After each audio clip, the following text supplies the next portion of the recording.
મનસુખભાઈ નથવાણી સાહેબ અને પીપળિયા સાહેબ તથા આપ સૌ, જ્યારે આ વિષય પર આ સંસ્થા માટે બોલવાની વાત થઈ ત્યારે આનંદ થયો હતો. અહીંયા આવવાનું જેમ જેમ દિવસ નજીક આવતો જતો ત્યારે એક કુતૂહલ હતું કે મજા આવશે વાત બધું શેર કરવાની. આજે અહીંયા ઊભો છું ત્યારે ચોક્કસપણે એવું લાગી રહ્યું છે કે સંપૂર્ણપણે મારા પરિવાર વચ્ચે ઊભો છું. એટલા માટે સામે ચાલીને ગયો કે જ્યારે મને બોલતા પણ નહોતું આવડતું ત્યારથી મનસુખભાઈ મને જોયો છે. જયંતિભાઈ સાથેની પણ એક પારિવારિક ઘણી બધી સ્મૃતિઓ છે. પણ આજે જે ઉપક્રમ આપણો મળવાનો છે, જ્યારે આ વાત થઈ કે એક વર્ષ વીતી ગયું આજે જયંતિભાઈને આપણી વચ્ચેથી વિદાય લીધે. કાકા સાહેબ કાલેલકરનું બહુ સરસ વિધાન મને બહુ ગમે છે. હું વારંવાર કોટ કરતો હોઉં છું, બોલતો હોઉં છું, અને આજે અહીંયા ચરિતાર્થ થતું દેખાય છે. કાકા સાહેબે બહુ જુદા સંદર્ભમાં એમને તાજમહેલ જોઈને એવું લખ્યું હતું કે મરણ કરતા સ્મરણ વધારે બળવાન છે, અને આપણે આ અનુભવી રહ્યા છીએ. રજનીશના પુસ્તક, એના પત્રોનું એક સંકલન છે, પુસ્તક છે, ક્રાંતિ બીજ એનું નામ છે. એમણે એના પ્રવચનોને તો બધું આપણે પરિચિત છીએ, પણ એમને જે પત્રો એમના શિષ્યોને, કોઈ પ્રાસનિકને, જે બધાને પત્રો લખ્યા હોય, એનું એક પુસ્તક છે ને એનું નામ છે ક્રાંતિ બીજ. એ ક્રાંતિ બીજના કવર પેજ ઉપર એક કોટેશન લખ્યું છે કે ક્રાંતિ બીજ मैं बो तो गया देखना तुम કે બીજ કहीं બીજ ન રહે જાય. જયંતિભાઈએ કંઈક આવી જ ઈચ્છા કદાચ વ્યક્ત નહીં કરી હોય તો અવ્યક્ત રીતે એવું ઈચ્છ્યું હશે કે હું આ જે કંઈ પણ ભાવું છું એ બીજ ન રહી જાય. અને આ આખી બેંકના ડિરેક્ટર્સ, વર્તમાન સંવર્ધકો, સંવાહકો, આપ સૌએ એ ક્રાંતિ બીજને માત્ર બીજ ન રહેવા દઈને એક બહુ મોટું વૃક્ષમાં પરિણામી દીધું છે. આ બહુ બાય હાર્ટ બોલી રહ્યો છું. અહીંયા આવું અને મારે બોલવું એ રીતે નથી બોલતો. મેં જે કંઈ પણ થોડું ઘણું જે તૈયારી કરી, એવું કહેવાય છે કે કોઈ માણસ જ્યારે કોઈ એક જ વસ્તુની નકલ કરે, એમાંથી જ્યારે ચોરી કરે ત્યારે એને કોપી કહેવાય, અને બે વસ્તુમાંથી લખે ત્યારે રિસર્ચ કહેવાય. એટલે જે કંઈ પણ રિસર્ચ કર્યું છે આ ગ્રાહક સેવા માટે, એમાં આ ક્યાંય વાત નથી. પણ મને આ જોઈને યાદ આવ્યું કે ક્રાંતિ બીજ મેં બો તો ગયા લેકિન બીજ કहीं બીજ ન રહી જાય, અને તમે સૌએ બીજ રહેવા નથી દીધું. એક બહુ સરસ વાત મને આ જે કંઈ પણ જયંતિભાઈ વિશે થોડો કેતનભાઈ ઉલ્લેખ કર્યો ત્યારે યાદ આવી હતી. અને વિકાસમાં થોડા આપણે પાછળ જઈએ, રાજકોટનું જો આમ ચિત્ર જોઈએ તો જયંતિભાઈનું યોગદાન શું હતું એ આપણે સૌ જાણીએ છીએ. હુદુદુ નામની એક ફિલ્મ છે ગુલઝારની, અને એમાં બહુ એક સરસ સંવાદ છે. It is a political satire film. ને એમાં એક બહુ સરસ સંવાદ, નાના પાટેકર તબુને એવું કહે છે, કબડ્ડીનો ખેલ ચાલી રહ્યો છે ત્યારે, કે तुम्हें नहीं लगता ये हमारा राष्ट्रीय खेल होना चाहिए, इसको उठक उसको पटक, उठक पटक ये सब चलता है, कोई ने पछाड़ा है. પછી એક સંવાદ બોલે છે कि आजादी के इन 50 सालों में हमने एमपीज और एमएलएस तो बहुत पैदा कर लिए, मगर गांधी जी के बाद एक नेता पैदा नहीं हुआ. ને સાહેબ જયંતિભાઈનું નેતૃત્વ એ હતું કે કોઈ જ હોદ્દા વગર પણ એ નેતા હતા. જ્યારે એમની પાસે હોદ્દા નહોતા ત્યારે પણ એ નેતા હતા, અને એનું ફળ છે, એનું પરિણામ છે કે આપણે સૌ આજે આવા સારા વાતાવરણમાં ભેગા થયા છીએ. એક બહુ સરસ નાની વાતથી હું પ્રારંભ કરીશ આપણો જે વિષય છે. સાઉથ કેરોલિનામાં ચાર્લ્સટન નામનું એક શહેર, અને એમાં એક દુકાનમાં જતા લોકોને એક મીઠો આવકાર મળે. જ્યારે પણ કોઈ ગ્રાહક જાય એટલે એમને એવું કહેવામાં આવે, it's a great day at Gerald tyres, how may I help you. હવે આપણને એમ થાય કે ગેરાલ્ડ ટાયર્સ એટલે બહુ મોટો એક શોરૂમ હશે, કે ગેરાલ્ડ છે એના કોઈ એક્ઝિક્યુટિવ હશે, કોઈ ડિરેક્ટર હશે, એમડી હશે, ચેરમેન હશે, એવું બધું લાગે.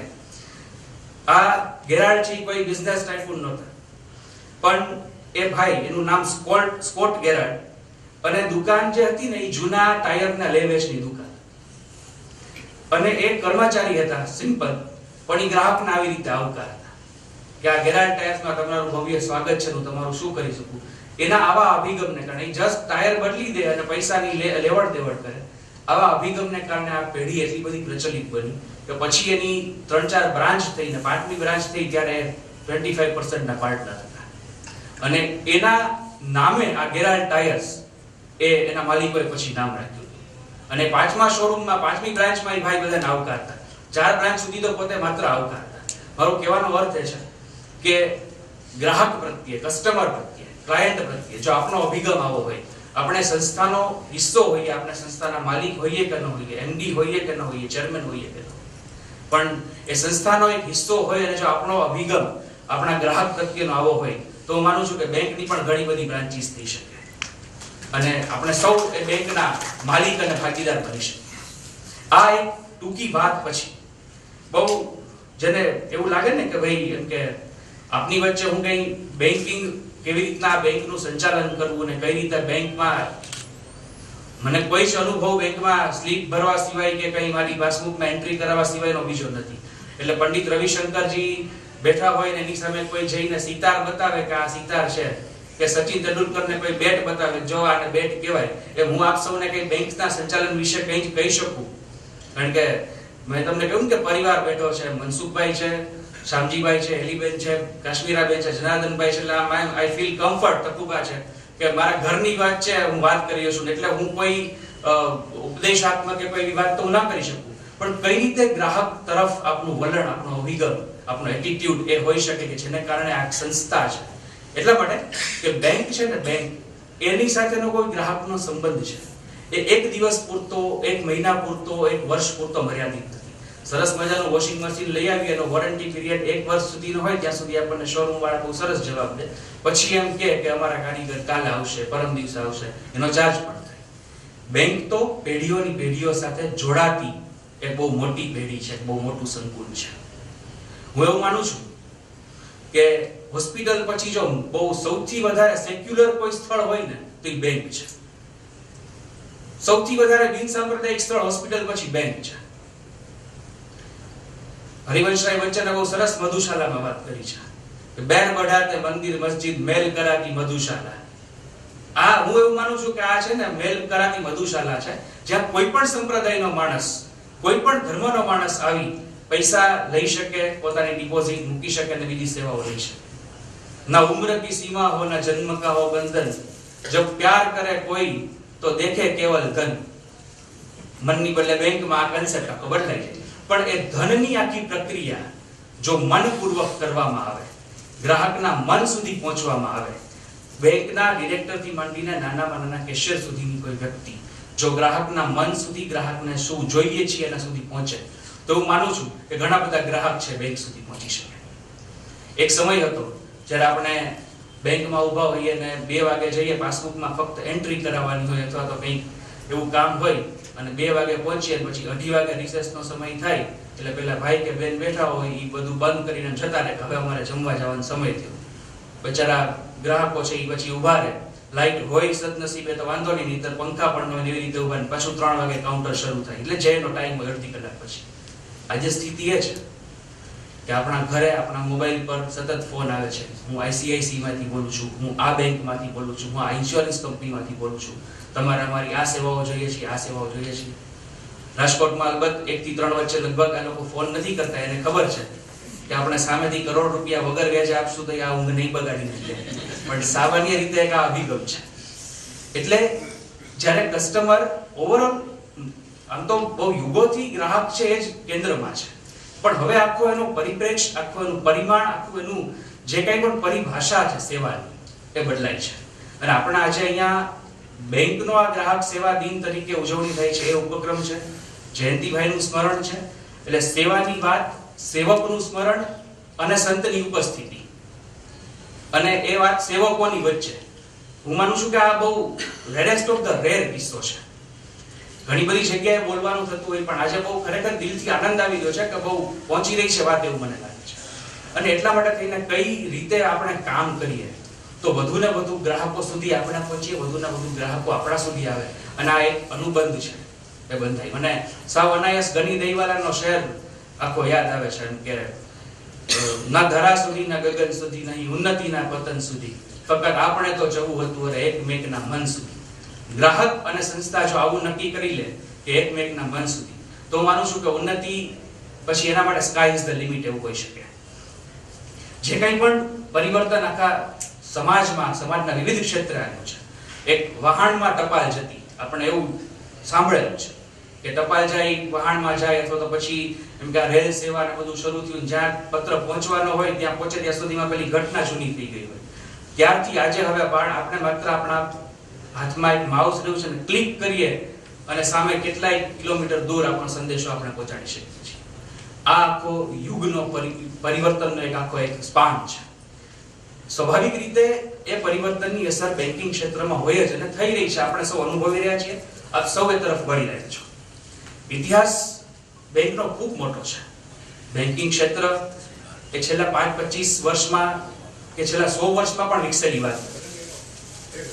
એથેન્સમાં, જેને આપણે ઓલિમ્પિકને કારણે ઓળખીએ છીએ, એથેન્સમાં પણ 12% વ્યાજે લોન અપાતી અને આપણે ત્યાં વૈદિક સંસ્કૃતિમાં આદેશ નામનું એવું ડોક્યુમેન્ટ હતું કે જે લઈને જનારને પૈસા અથવા તો જે કંઈ પણ રકમ જોતી હોય એ મળી જતી. ને માટીના વાસણોમાં કે માટીની તકતીઓમાં પણ હિસાબ સરવૈયા લખ્યા હોય એવું એક્સકેવેશન્સમાં શોધી કાઢ્યું છે સંશોધકોએ.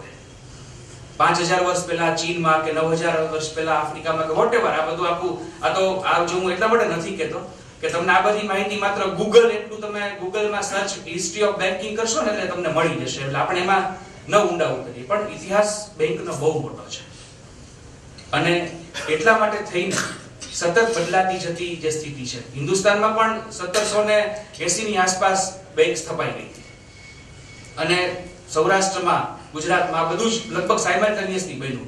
અને એમાં પણ આજે જે મહત્વની વાત એ છે કે ઇન્ટરનેશનલ લેવલે જે કંઈ કામ થઈ રહ્યું છે, નેશનલ લેવલે થઈ રહ્યું છે, એ બહુ પાછું અલગ પરિપ્રેક્ષમાં છે. સહકારી ક્ષેત્ર છે, હું માનું છું કે સંપૂર્ણપણે પારિવારિક માહોલમાં થતી પ્રવૃત્તિ છે, ભલે ગમે એટલા વિશાળ ક્ષેત્રમાં હોય. અને સૌરાષ્ટ્રનું સહકારી ક્ષેત્ર તો બહુ એટલે બહુ જાણીતું છે.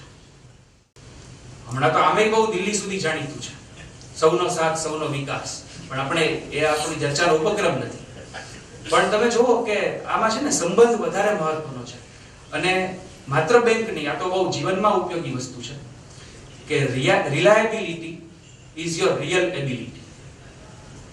આ વસ્તુ આજથી 25, 30, 40 વર્ષ, 50 વર્ષ પહેલા જે કોઈ બેંકો અહીંયા સ્થપાણી, એમાં જે લોકોએ પોતાની થાપણ મૂકી, એ બેંક નહીં પણ વ્યક્તિઓ ઉપર વિશ્વાસ મૂકીને એનું સંચાલક મંડળ જે હતું, એનું બોર્ડ હતું, એના ઉપર વિશ્વાસ મૂકીને બેંક સાથે નાતો બાંધ્યો અને પછી એને બેંકની બધી સેવા મળી. આટલી બધી આ કેતનભાઈ વાત કરી કે આજે આપણે અહીંયા પહોંચ્યા છીએ. જ્યારે શરૂઆત થઈ ત્યારે તો માત્ર ને માત્ર વિશ્વાસ કે આ બેંકમાં એટલા માટે આપણે જવાય કે આના એમડી આ છે, એમના ડિરેક્ટર્સમાં આ છે, આ વિશ્વાસ.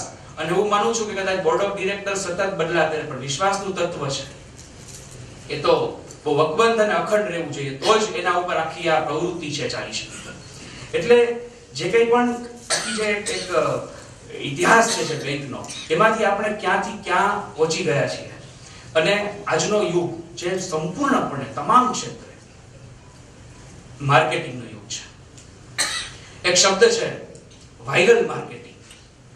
માર્કેટિંગ તો હોય જ, પણ viral marketing, what is viral infection આપણે સાંભળ્યું છે. તો વાયરલ માર્કેટિંગ એટલે શું? એ વાયરસ પરથી શબ્દ આવેલો છે. જેમ વાયરસ છે એ ફેલાય, જેમ જીવાણુ છે 1 ના 2, 2 ના 4, 4 ના 5, 5 ના 25 એમ થઈ જાય, એવી રીતે જ્યારે કોઈ પણ એક વિચાર, કોઈ પણ એક ખ્યાલ, ખાસ કરીને બિઝનેસમાં, એ એવી રીતે ફેલાય કે પછી એના માટે બહુ જ વધારે પડતા વિશાળ ફલક પર જાહેર ખબર અથવા તો એના ફેલાવાની જરૂર નથી. એક વ્યક્તિની ખબર પડી નહીં, ફેલાવી દે કે અહીંયા તો આવું થાય છે, જેને આપણે આપણી વાતમાં લાકડીઓ તાર એવું જ આપણે કહીએ કાઠિયાવાડ. પીપળિયા સાહેબ ત્યાં કાશ્મીર જઈને આવે પછી અકીલામાં અડધું પાનું આવી જાય કાશ્મીરમાં આવું. That is viral marketing of Kashmir. Kashmir ટુરિઝમે કેટલી પબ્લિસિટી ક્યારેય ન કરી હોય એવું આપણને એમના તરફથી વધુ સરસ મજાનું જાણ. That is viral.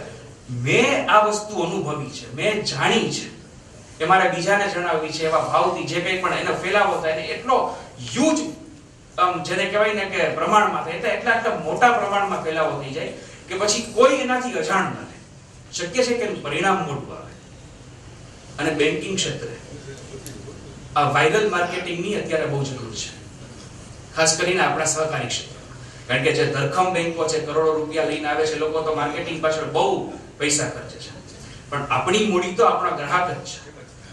છાપામાં નોકરી કરું છું એટલે હવે પછી જે વિધાન બોલું છું એ મારા માટે બહુ ઘાતક છે, પણ બેંક જેવી સંસ્થાઓ માટે બહુ અગત્યનું છે. એવું કહેવાય છે કે એક સંતુષ્ટ ગ્રાહક લાખો રૂપિયાની જાહેર કરતા પણ મહત્વનો છે. આવું હું જાહેરમાં ન બોલું તો તમે છો એટલે કહું છું એમ. જાહેર ખબરના ભોગે સંતુષ્ટ ગ્રાહક એવું અમે લોકો નથી. એટલે કે પછી અમારે સંતોષની જરૂર હોય. પણ મારું કહેવાનું એ છે કે 1-to-1 જે માર્કેટિંગ છે, સહકારી બેંકો જે છે, જે એક રિજિયોનલ ક્ષેત્રમાં કામ, જે એક મર્યાદિત ક્ષેત્રમાં કામ કરી રહી છે, એના માટે તો એનો ગ્રાહક છે સૌથી મોટો એનો જેને કહેવાય ને કે બ્રાન્ડ એમ્બેસેડર છે. એ બેંકમાં જઈને પાછા આવશે ત્યારથી માંડીને તમામ વાત કરશે કે ભાઈ આપણે ઘણીવાર અનુભવીએ છીએ, કોઈ પણ સંસ્થા માટે વાત કરીએ એટલે કે ભાઈ સરકારી ક્ષેત્રની વાત લઈએ તો કે ભાઈ રેશન કાર્ડ તો કે અહીંયા કોઈની ભગવાન ન મોકલ્યો ભાઈ, આ તો હવે કે દીકરીનું લગ્ન થયા પછી આપણે પેલું વિભાજન કરાવવાનું હતું કાર્ડનું, એટલે 2 કલાક લાઈનમાં ઉભા રહ્યા, બાકી આપણે કાંઈ કામ નથી રેશન કાર્ડ. આવું આપણે આ અનુભવીએ છીએ. ત્યારે ગ્રાહક સાથેનો એક એવો અનુબંધ, એક એવો નાતો બંધાય કે જેને કારણે ગ્રાહકને સંતોષ થાય, એ બહુ જ જરૂરી છે. આ બેંક અથવા તો રાજકોટમાં કાર્યરત અન્ય બેંકો એ દિશામાં છે જ. એક સોશિયલ બોન્ડ, એક સોશિયલ રિસ્પોન્સિબિલિટી, એક સોશિયલ કન્સર્ન, સામાજિક નિસ્બત લઈને બેંકના સંચાલકો ચાલી રહ્યા છે. એક-એકની વાત આપણે માંડવા બેસીએ તો ઘણો સમય લાગે. પણ શામજીભાઈ બેઠા છે ને એમને કીધું છે કે ભાઈ આ બેંકમાં બોર્ડ ઓફ ડિરેક્ટર્સમાં રહેવું હોય તો પાન ને એવું બધું નહીં ખાવાનું. મને આ આખી વાત ઉપર તો આનંદ થયો. પછી એક ભાઈ ઉપર માન થયું કે એક ભાઈએ બેંકનો ડિરેક્ટરશિપ છોડી દીધી. એની ભક્તિ કેવી એના વ્યસન પ્રત્યે એની. પણ આ કક્ષાએ કામ થઈ રહ્યું છે રાજકોટમાં. આ કક્ષાએ રાજકોટમાં કામ થઈ રહ્યું છે. અને ત્યારે આપણે આ વાયરલ માર્કેટિંગ છે, રાલ્ફ વિલ્સન નામના એક વ્યક્તિએ આ વાયરલ માર્કેટિંગને સમજાવ્યું છે કે તમારી વાત ગણતરીના કલાકોમાં ઠેર ઠેર પહોંચી જાય, તેનો લાભ પછી તમને તરત ન મળે, પણ એક એવો માહોલ બને કે જે ભાવિ સફળતા નક્કી કરે. That is viral marketing.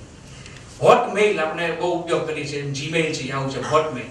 આ હોટમેઇલ છે સૌથી વધારે અને સૌથી ઝડપથી ફેલાઈ ગયું જીમેઇલ પછી. એનું કારણ એ હતું કે એના પ્રણેતા જે છે સબીર ભાટિયા, એમણે વાયરલ માર્કેટિંગનો આશ્રય લીધો. એને પોતાનું જે મેઇલ, જે એનું પેજ હોય એની નીચે 2 વસ્તુ લખી. એમાં એવું લખ્યું કે ભાઈ એક તો કે આ મેઇલ છે તમને ફ્રી છે અને એમાં આટલી સ્ક્રીન છે. સાવ ટૂંકા મેસેજથી એને પોતાની જે સ્કીમ, પોતાની જે વાત છે એટલા માટે મૂકી કે જેથી કરીને લોકો સુધી, દુનિયાના છેડે છેડે પહોંચી ગઈ. કઈ રીતે ગ્રાહક સુધી પહોંચી શકાય ને ગ્રાહકની વચ્ચેનો એક સંબંધ છે એ ટકાવી શકાય. એને ડેસ્ક થિયરી કહે છે મેનેજમેન્ટની ભાષામાં. Desk theory, DESP.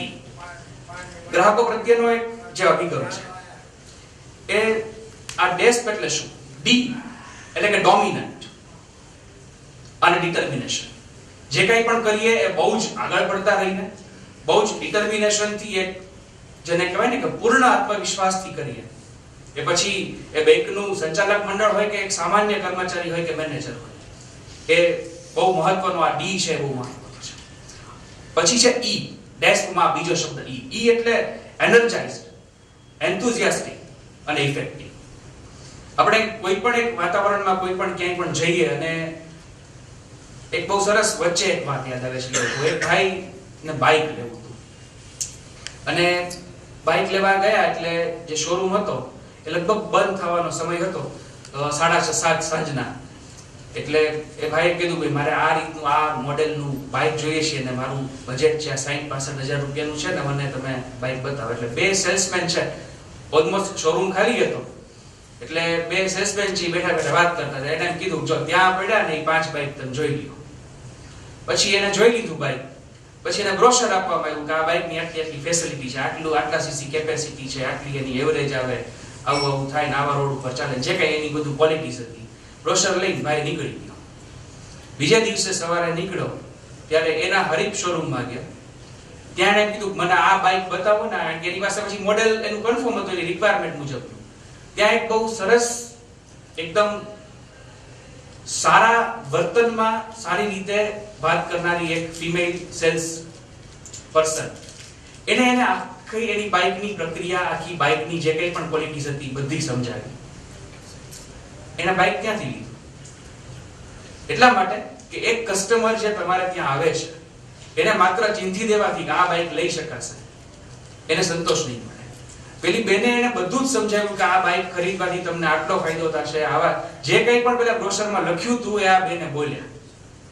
ગ્રાહકના મનમાં એવું થાય કે હું જ્યારે અહીંયા એક વસ્તુ લેવા જાઉં છું, if I am paying something, તો મારી એક વ્યક્તિ તરીકેની ગરિમા, ગ્રાહક તરીકેની એક મારી જે ડિગ્નિટી છે મેન્ટેન થવી જોઈએ. એ શોરૂમમાં થઈ એટલે એને ઇન્ક્વાયરી એક શોરૂમમાં કરી અને એને એની ખરીદી છે બીજા શોરૂમમાં.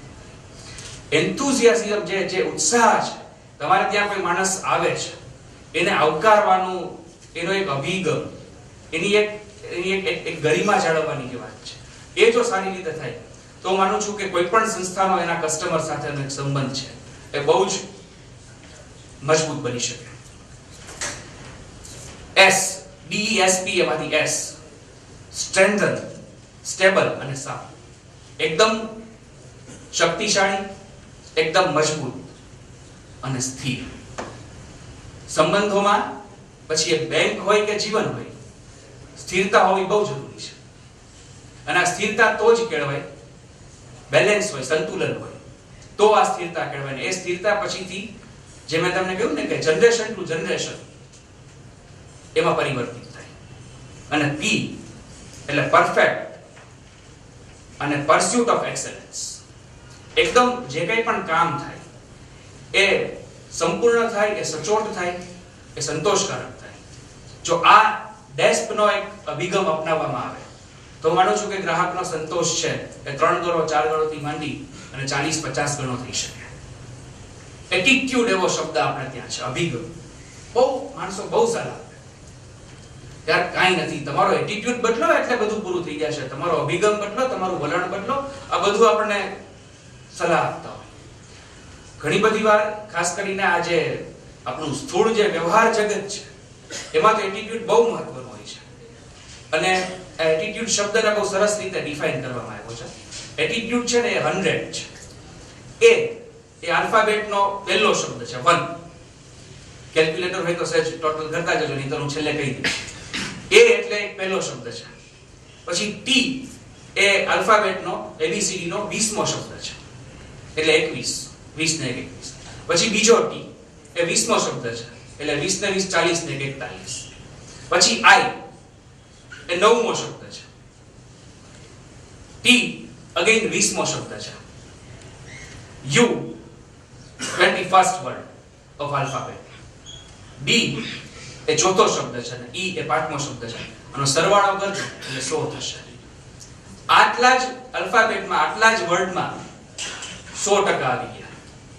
This is attitude. એટીટ્યુડ જો સારો હોય તો તમારી સફળતા 100% નિશ્ચિત છે, નક્કી છે. એટીટ્યુડ છે ને એ મેન્ટલ ફિલ્ટર છે.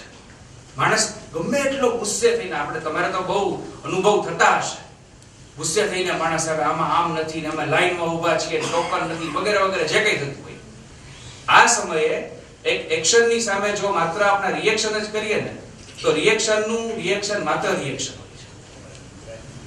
એકદમ કૂલ થઈને લિસનિંગ કેપેસિટી, કોઈ પણ જાહેર ક્ષેત્રમાં કામ કરનાર વ્યક્તિ હોય, એ પોલીસ કમિશનર હોય, મ્યુનિસિપલ કમિશનર હોય, કલેક્ટર હોય કે સામાન્ય ક્લાર્ક, લિસનિંગ કેપેસિટી અત્યંત અગત્યની છે. અને તમારી બધાની કેવી છે એવું તો 15 મિનિટથી જોઈ રહ્યો છું. તમારી તો બહુ સારી છે, પણ જેને આપણે બહુ સારી ભાષામાં શ્રુતિ યજ્ઞ કહીએ, એ રોજે રોજ થઈ શકે અને જ્યાં હોઈએ ત્યાં થઈ શકે. ગ્રાહકને સાંભળવો, સ્કૂલમાં ટીચિંગ કરતા હોઈએ તો વિદ્યાર્થીઓને સાંભળવા, જાહેર જીવનમાં હોઈએ તો બેડા લઈને પેલું ટોળું આવે એને સાંભળવું. આ બધું જ સાંભળવું, સમજવું અને પછી એનો ઉકેલ લાવવો. એટલા માટે કે સાંભળ્યાથી 50% વાત પૂરી થઈ જશે. અહીંયા પ્રોબ્લેમ શું છે ખબર છે કે કોઈ સાંભળતું નથી, બધા જ સામસામા બોલે છે. એક બહુ સરસ મજાનો સંવાદ, મને ફિલ્મ જોવાની બહુ ટેવ છે પણ સારી ફિલ્મો જોઉં છું એટલે આ બોલી શકાય તમારી વચ્ચે. ઘરોંદા નામની એક ફિલ્મ હતી, અમોલ પાલેકર, ઝરીના ભાભ, એનો બહુ સરસ સંવાદ છે, ઓવરઓલ લાઈફ માટે બહુ ઉપયોગી છે. એ એવું બોલે છે કે इस शहर के लोग रोने के लिए कंधा नहीं देते, इंसान के मरने गिरा देते. મરી જાય એટલે ઉપાડી મૂકી કહેવાનો, પણ અહીંયા તું ભાઈ આઈ એમ હિયર, તું જે કાંઈ છે એ મને કહી દે, ઠલવાઈ જા, આવું કોઈ નથી. અને આપણે ત્યાં આવતા ગ્રાહકને ખાલી એટલું કહી કે તું તારે બોલ, તો 50% વાત તો ત્યાં જ પૂરી થઈ જશે. આ તો પ્રોબ્લેમ એ છે કે તમે મને સાંભળતા જ નથી. ઉકેલ તો પછીની વાત છે. એટલે લિસનિંગ કેપેસિટી જે છે ને એ એટીટ્યુડની વાત છે કે કોઈ આપણને દલીલ કરે, કદાચ એ ગ્રાહક સંપૂર્ણપણે ખોટો હોઈ શકે, એવું બની શકે. આપણે આપણી લિમિટેશનમાં કામ કરતા હોઈએ. આપણે આવડી મોટી સંસ્થાનો એક ભાગ છીએ. ગ્રાહક છે એ પોતે એક વ્યક્તિ, એક સંસ્થા બનીને આવે આપણી પાસે, અને આપણે એક વ્યવસ્થાનો ભાગ છીએ. ત્યારે આપણી મર્યાદાઓ હોય, આપણી લિમિટેશન્સ હોય. આપણી સાથે કેટલાક કામ કરે છે, આપણી ટીમમાં કેટલાક લોકો કામ કરે છે, આપણી કેટલીક એક ટીમનો ભાગ છીએ. આ બધા જ આખા એક સર્કલની વચ્ચે આપણે જ્યારે છીએ ત્યારે આપણી લિમિટેશન્સ હોય. પણ જો એને શાંતિથી આપણે સાંભળી લઈએ તો એક બહુ જ વિવાદ અને વિતંડાવાદમાંથી સંવાદ તરફની એક ગતિ હશે. વોલ્ટ ડિઝની આપણે બધા જાણીએ છીએ. બહુ સરસ મજાનું એને બહુ આપણો બધા જગત રચીએ, બહુ સ્વપ્ન નગરી રચીએ. એને એક બહુ સરસ કામ કર્યું. એને એક વાત કરી કે તમે જે કામ કરો છો તેને સારામાં સારી રીતે કરશો તો એ લોકો તો પાછા આવશે જ કે જેનું તમે કામ કર્યું, પણ બીજી વાર એના મિત્રોની સાથે આવશે. આ કસ્ટમર કેરની વાત છે. અને મેનેજમેન્ટના નિષ્ણાતો તો એમ કહે છે કે કસ્ટમર કેર માટે કોઈ અલગ વિભાગ હોય જ નહીં. એ જ તો કંપનીનું હાર્દ હોય કે કસ્ટમરની કેર માટે અલગ વિભાગનો કોઈ સવાલ નથી આવતો. Customer care it is a philosophy, એક વિચારધારા છે. ગ્રાહકની સેવા, ગ્રાહક પ્રત્યેનું વલણ એ કોઈ અલગ, એ કઈ ફાટો નથી. એ તો મૂળ વિચાર છે. તો જ કોઈ પણ પેઢી, કોઈ પણ સંસ્થા, કોઈ પણ કંપની એ ચાલી શકે. આપણે પારિવારિક સંબંધમાં ક્યારેય ગ્રાહકને એવો શબ્દ ન વાપરે, પણ ઓવરઓલ આપણે જોઈએ, સાવ આમ સંદર્ભ થોડો હટાવીને જોઈએ કે આપણે કોઈ એક બહુ સરસ મજાનું ઉદાહરણ લઈએ તો સાહેબ, અર્જુને ભગવાનને પૂછ્યું હતું કે મને આઈ એમ સફરિંગ ફ્રોમ ધીસ પ્રોબ્લેમ, મને આ બધા મારા સામે સગા ઉભા છે, આની હારે હું રમ્યો છું શેરીઓમાં હસ્તિનાપુર, આને કેમ મારવા મારે? અને ત્યારે ભગવાને જે કીધું, અર્જુનને તમે સાવ આમ મેનેજમેન્ટની ભાષામાં મૂકો તો એ પ્રશ્ન લઈને ગયા હતા કે મારે શું કરવું. અને એવા વખતે માત્ર સાવ શોર્ટ ટર્મ ઉકેલ નથી આપી દીધો, એને 18 અધ્યાય કીધા કે આખું જીવન શીખવાડી દીધું. અત્યારે તો બરાબર છે કે આજ હવે તો યુદ્ધ જ કલ્યાણ. એમ જ્યારે કોઈ પણ ગ્રાહક આપણી પાસે કોઈ પ્રશ્ન લઈને આવે, તેનો તાત્કાલિક ઉકેલ તો આપણે આપીએ છીએ, પણ એને ઓવરઓલ એની સમગ્ર સમસ્યા અને સમગ્ર જીવન એટલે એનું જે કઈ આપણી સાથેનું જે જીવન જોડાયેલું છે એનો જો ઉકેલ આપવામાં આવે તો એ આપણી સાથે માત્ર ને માત્ર વ્યવહારથી નહીં, પરંતુ હૃદયથી, દિલથી જોડાઈ જશે. વ્યવહાર અને સંબંધમાં બહુ તાત્વિક તફાવત છે. અને સંબંધ છે ને એ ગ્રાહક સાથે જોડાય, બાકી વ્યવહાર તો થાય જ. બેંકમાં બેન્કિંગ વ્યવહાર એવો શબ્દ અમે હમણાં જ લખ્યું, આટલા કરોડના વ્યવહારો ખોરવાયા. વ્યવહારો ખોરવાય, સંબંધ ક્યારેય ખોરવાય નહીં. ખોરવાય વ્યવહાર, ખોરવાય સંબંધ. અને આપણે આ વ્યવહાર તરફથી સંબંધ તરફની ગતિ કરવાની છે. એક ગ્રાહક જે છે તમારે ત્યાં, એ આપણે ફરીને આવે એવું એક વાતાવરણ ઊભું કરવામાં આવે બેંકમાં. એની ડે ટુ ડે જે કંઈ પણ સુવિધાઓ છે, જે કંઈ પણ પ્રક્રિયા છે, સૌથી પહેલા આજના સમયમાં જો ગ્રાહકમાં બહુ પ્રિય બનવું હોય, કોઈ પણ ગ્રાહકમાં, કોઈ પણ, એટલે પછી આ ક્લાયન્ટ, કસ્ટમર, આપણે એને કાંઈ પણ કન્સિડર કરી શકીએ, તો સૌથી વધારે શું કરાય ખબર છે? એને જલ્દીથી આપણી સંસ્થા બગાડે. કોઈની પાસે ટાઈમ જ નથી, જલ્દી કરી દો ને યાર. આપણે તો ઘણીવાર એવું બને છે જે પિક્ચર જોવા જાય ને એની લાઈનમાં ઊભા હોય ને એને આગળ ઊભા હોય ને કે મારી ટિકિટ લઈ લે, મારે જાવું. કોઈ પાસે સમય નથી સર, કોઈ પાસે. અમને ઘણીવાર ફોન કરે, આટલું બધું લાંબુ લખ્યું તો પછી અનુસંધાનમાં ન વાંચ્યું, પેલું પાનું વાંચીને મૂકી દીધું. Nobody has time. અને એ સમયે આપણી સેવા આપણે ત્વરિત બનાવીએ, આપણે એકદમ ઝડપી બનાવીએ, તો ગ્રાહકોમાં સૌથી વધારે લોકપ્રિયતા કેળવાય કે ભાઈ અહીંયા જઈએ તો આપણું કામ બહુ સરસ રીતે પૂરું થઈ જાય. એક બીજી ટર્મ છે જેમાં આપણે ડેસ્કની વાત કરીએ, શીપ. શીપનો અભિગમ જો કોઈ કંપની, કોઈ પેઢી, કોઈ બેંક અપનાવે, શીપમાં એસ જે છે એ પેલું સિસ્ટમ્સ ઇન પ્લેસ, જે કંઈ પણ લેવાનું તો પદ્ધતિસરની બધી વસ્તુ એક પછી એક ફટાફટ થતી જાય. પછી બીજી વસ્તુ હ્યુમન ટચ. આ તો ક્યાંય પણ જરૂરી છે, ક્યાંય પણ જ્યાં માણસ છે ત્યાં માનવીય અભિગમ, માનવીય વ્યવહાર છે એ જરૂરી છે. આપણે કોમ્પ્યુટરને પણ ચાલના કરીએ છીએ, એનું પણ પૂજન કરીએ છીએ. માનવીય અભિગમ, આપણે ત્યાં જે ગ્રાહક આવે છે એની સાથે હ્યુમન ટચ જે છે એના વગર તો કોઈ જ બાબત શક્ય નથી. શીપમાં એસ પછી એચ એટલે હ્યુમન ટચ. ઈ એટલે એથિકલ એપ્રોચ, એકદમ નૈતિક અને પારદર્શક વ્યવહાર. શરૂઆતમાં વાત થઈ ને કે જયંતિભાઈ એવું કહેતા કે આપણે તો માત્ર આ મૂડીના ટ્રસ્ટી છીએ. That is ethical approach. એટલે મજાની વાત એ છે કે મેં જે કંઈ પણ આ બધું જોયું, જાણ્યું, વાંચ્યું છે એ બધું આ બેંકમાં કે સંસ્થાઓમાં ઓલરેડી થઈ રહ્યું છે. આપણે મારે તમને કાંઈ એવું કહેવાની જરૂર નથી કે આપણે આવું કરવું જોઈએ, કે you are already doing this. માત્ર આપણે એની ચર્ચા કરી રહ્યા છીએ અત્યારે.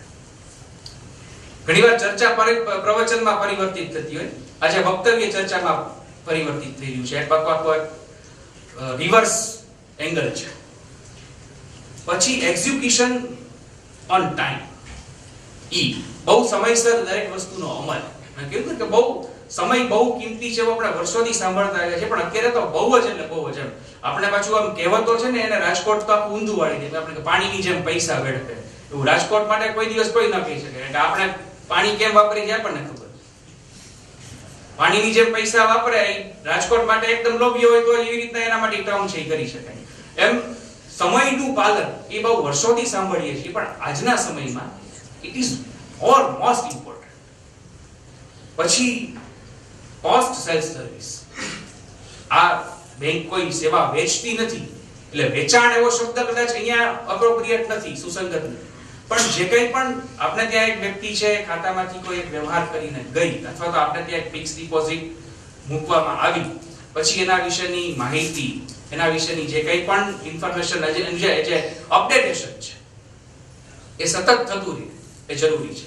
અને સહકારી ક્ષેત્રની બેંકો છે એમાં જો અત્યારે કંઈ એમાં અપેક્ષિત છે, ખૂટે છે એવો શબ્દ એટલા માટે નહીં વાપરીએ, ખૂટતું તો કંઈ હોતું જ નથી. જે કંઈ જે ડે ટુ ડે ઉમેરાતું જતું હોય છે નવું હોય છે.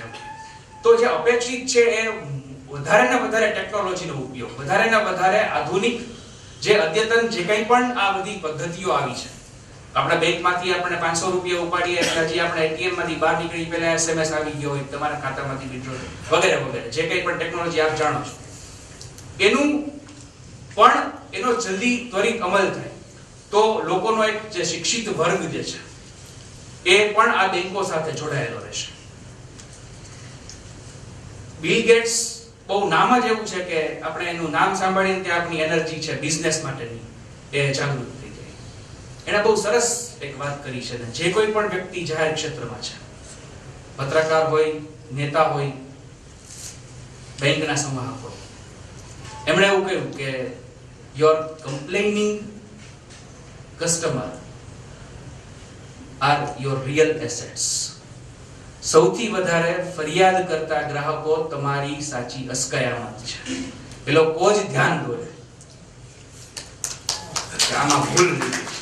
અને જીવનમાં જ્યારે સાચી આપણને ભૂલ તરફ ધ્યાન દોરે ને એ જ આપણો મિત્ર હોય, એ જ આપણી અસ્કયામત હોય. વખાણ તો બધા કરી જાય, બહુ સરસ લખો છો, બહુ સરસ આમ કર્યું, પણ જદી સાહેબ કહે ને કે તમારે આની બદલે આમ કરવાની જરૂર હતી, એ જીવનમાં બહુ મોટું પરિવર્તન લાવી દેતી હોય છે. આપણે કઈ અત્યારે જેસલ તોરલ સુધી જવું નથી, પણ આ કમ્પ્લેનિંગ જે હતું ને એ જ હતું, કન્ફેશન ને પછી એને વાત કરીને. એટલે કમ્પ્લેનિંગ કસ્ટમર છે એને ટ્રીટ કરવા. વારંવાર કોઈ માણસ ફરિયાદ લઈને આવે તો કે ભાઈ ઈ તો છે હવે કચકચી હવે હું કોને એનું એક જ છે. આ કદાચ અંદરો અંદરનું આપણી ચર્ચા હોઈ શકે, પણ એ ગ્રાહકને તેમ થવું જોઈએ કે મારા સૂચનનું બહુ મૂલ્ય છે. આપણે ત્યાં આખો એક વર્ગ છે, એનું કામ જ આ છે. સવારે નીકળે ત્યારથી અહીંયા ફૂટપાથ નથી, અહીંયા આ નથી, એવું બધું છપાય, સંભળાય, બોલાય, બધું થતું હોય છે. હવે એમને સમયની અનુકૂળતા હોય એટલે આવું બધું જોઈએ શકે. આપણે તો ક્યારેક ખાડામાં પડીએ ત્યારે ખબર પડે કઈ ખાડો છે, આપણે આ ગતિથી જતા હોઈએ છીએ. પણ એનું એક ચોક્કસ મૂલ્ય છે, એનું એક સ્થાન છે. એમની સલાહો અને સૂચન છે એને ગંભીરતાથી લેવામાં આવે તો બહુ કલ્યાણકારી કામ થઈ શકે. તો સદનસીબે આપણા તંત્રો છે ઈએનટી સર્જન પાસે જતા નથી એટલે એમના કાન છે એમને છે, બાકી ખરેખર અવાજ પહોંચે તો ઘણા કામ થઈ શકે. તો આ લિસનિંગ કેપેસિટી અને પછી કમ્પ્લેનિંગ કસ્ટમરને એસેટ માનવું દરેક વખતે નહીં, દરેક વ્યક્તિ કમ્પ્લેનિંગ એટીટ્યુડ આખો એક મેનેજમેન્ટમાં એક પરિભાષા. ઘણા કર્મચારી એને કંઈ પણ કામ સોંપીએ એટલે તરત ફરિયાદ, પણ સાહેબ પછી આ ફોન અહીં બંધ છે, ફેક્સ અહીં બંધ છે ને એસી ચાલુ નથી, બહુ ગરમી, વાંધો નહીં તમે ત્યાં પણ અહીંયા બેસીએ પછી બહુ તડકો આવે છે ને તડકામાં તો ત્યાં પછી ઓલા બધા આમ લાઈનમાં પસાર થતા હોય પછી આ પાણી પડે છે, વરસાદ કોઈ પણ કામ આપો એની સામે એક ફરિયાદ હોય. એને કમ્પ્લેનિંગ એટીટ્યુડ કહેવાય મેનેજમેન્ટની પરિભાષામાં. હું એવું માનું છું કે એક વ્યક્તિ અલગ અલગ 10 કમ્પ્લેન કરે ને તે કમ્પ્લેનિંગ એટીટ્યુડ છે. પણ એક વ્યક્તિ એકને એક ફરિયાદ 10 વાર કરે ને, તે કમ્પ્લેનિંગ એટીટ્યુડ નથી, તો એની ફરિયાદ સાચી છે. 10 વસ્તુની અલગ અલગ ફરિયાદ ખોટી છે, પણ એક જ વસ્તુની 10, ઇટ મીન્સ આ પ્રોબ્લેમ સોલ્વ નથી થતો.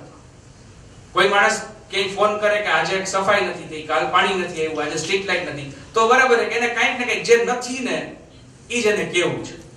પણ એક વ્યક્તિ રોજ એમ ફોન કરે કે મારે પાણી નથી આવ્યું, ખરેખર જ નહીં, અને તો એ કન્સર્ન છે, તંત્રનું એક એની નિસ્બતનો વિષય બને. આ જ વસ્તુ બેંકમાં પણ લાગુ પડી શકે કે કોઈ એક કસ્ટમર છે એની કંઈક ફરિયાદ કરે, એ 10 ફરિયાદ કરે બરાબર છે, વાંધો નહીં કાકા બેસો, પાણી પીવો, થઈ જશે એમ કહેવાય.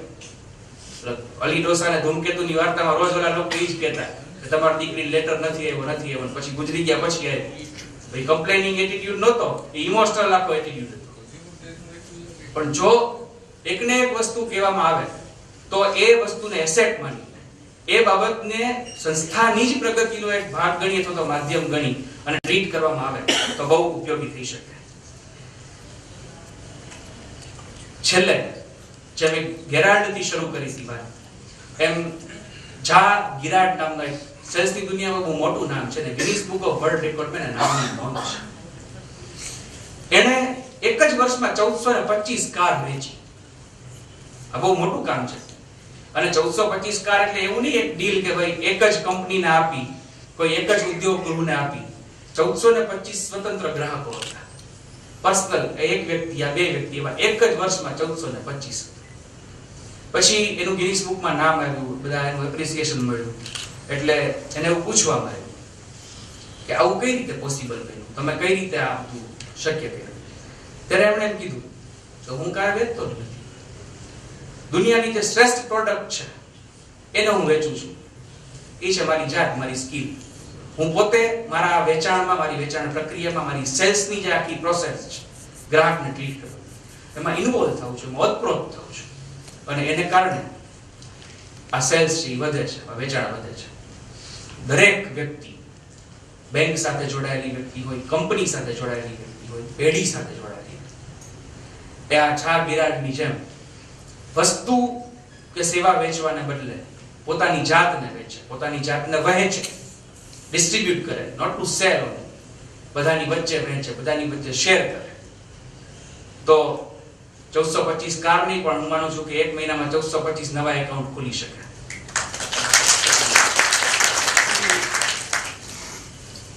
મને પણ આદરણીય સ્વામીજીને સાંભળવાની આતુરતા છે. બહુ જ દિલથી બોલવાની બહુ જ મજા આવી છે. કેટલીક વાતો જેને બેંકની ટર્મિનોલોજી કહેવાય, કોર બેન્કિંગ સોલ્યુશન્સ ને એવું બધું કહેવાય છે, એની રિક્વાયરમેન્ટ સહકારી ક્ષેત્રે છે એવું કેટલાક નિષ્ણાતો કહે છે. પણ મારે કોઈ સલાહ સૂચનો આપવા નથી. ગ્રાહકલક્ષી જે કંઈ પણ વાતો હતી એ મેં તમારી સાથે શેર કરી છે, અને બહુ જ આનંદ થયો છે આપ સૌની વચ્ચે ઉપસ્થિત રહેતા. જયંતિભાઈની સ્મૃતિ આ જ રીતે જળવાય અને આપણે એ ક્યારેય યાદ નહીં આવે. જયંતિભાઈ કુંડલિયા ક્યારેય એટલા માટે યાદ નહીં આવે કે એને આપણે ક્યારેય ભૂલી નહીં શકીએ. અને માત્ર ને માત્ર શ્રદ્ધાંજલિઓ આપવાથી કે માત્ર ને માત્ર સભાઓને બદલે એમનું જે અધૂરું કાર્ય હતું એ આગળ લઈ જવાનો જે અભિગમ છે બેંકનો, એને હું બહુ હૃદયપૂર્વક આવકારું છું, અભિનંદન આપું છું, અને આપ સૌનો પણ આભાર.